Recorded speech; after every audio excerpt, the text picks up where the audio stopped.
Champions league ആരെടുക്കുമെന്ന് അറിയാൻ ഇനി കുറച്ച് നിമിഷങ്ങൾ മാത്രമേ ഉള്ളൂ. അതുകൊണ്ട് തന്നെ നമുക്കൊരു പ്രഡിക്ഷനിലേക്ക് പോവാം. എന്തായാലും എൻ്റെ പ്രഡിക്ഷന് മുമ്പ് നിങ്ങൾക്ക് ആര് ജയിക്കണം എന്നാണ്, PSG ആണോ ഇന്റർ മിലാൻ ആണോ എന്നുള്ളത് താഴെ കമൻറ്റ് ചെയ്യുക. അപ്പോൾ എൻ്റെ കാര്യം എന്താണെന്ന് വെച്ച് കഴിഞ്ഞാൽ കുറച്ച് നാളുകൾക്ക് മുമ്പ് തന്നെ ഞാനൊരു വീഡിയോ ചെയ്തിട്ടുണ്ടായിരുന്നു. എംബാപ്പെ ഇല്ലാത്ത, ലൂയിസ് എൻറിക്കെ വന്നു കഴിഞ്ഞിട്ടുള്ള PSG സൂപ്പർ സ്റ്റാർസോ അല്ലെങ്കിൽ ബാക്കി കാര്യങ്ങളൊന്നും ഇല്ലാതെ ദേ ആർ കുക്കിംഗ് സംതിങ് എന്നുള്ള സാധനം ഇട്ട് കഴിഞ്ഞ് കഴിഞ്ഞപ്പോൾ എന്നെ വിമർശിച്ച് ഒരുപാട് പേര് താഴെ കമൻറ്റ് ഇട്ടു. പക്ഷേ ഇന്ന് അവർ ഫൈനലിലുണ്ട്. യെസ്, അതിന് കാര്യം എന്താണെന്ന് വെച്ച് കഴിഞ്ഞാൽ അത് എംബാപ്പെ ഇല്ലാത്തത് കൊണ്ടോ ബാക്കി സംഭവങ്ങളൊന്നുമല്ല, അവർക്കൊരു ടീമായിട്ട് കോർഡിനേറ്റ് ചെയ്ത് കളിക്കാൻ പറ്റുന്നുണ്ട് എന്നുള്ളതാണ്. പിന്നെ മ്യൂണിക്കേഴ്സ് എന്ന് പറയുന്നത് അറിയാലോ, ഒരു പുതിയ ചാമ്പ്യൻ ഉണ്ടാവാൻ സാധ്യതയുണ്ട് എന്നൊക്കെയുള്ള ശാപമോ അല്ലെങ്കിൽ അതിന് എന്ത് വേണമെങ്കിലും വിളിക്കാം, അങ്ങനെയും ഒരു കഥ പോകുന്നുണ്ട്. ഇനി ഇതിനിടയിൽ ഇന്റർ മിലാനും ഒരുപാട് സപ്പോർട്ടേഴ്സും കാര്യങ്ങളൊക്കെ ഉണ്ട്. അതിലാണെന്നുണ്ടെങ്കിലും ഇന്റർ മിലാനും ഒട്ടും മോശമായിട്ടുള്ള ടീമല്ല, ഡിഫെൻസീവായിട്ട് വൺ ഓഫ് ദ കിഡിലോസ്കി ടീമാണ് ഈ സീസണിലുള്ളത് അല്ലേ.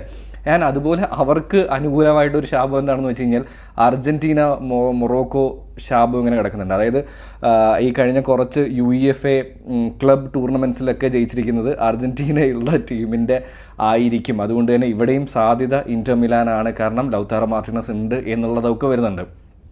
എന്തായാലും ഇനി അതിനൊന്നും വലിയ സമയങ്ങളൊന്നുമില്ല, ആര് ജയിക്കും എന്നുള്ളത് നമുക്ക് കണ്ടറിയാം.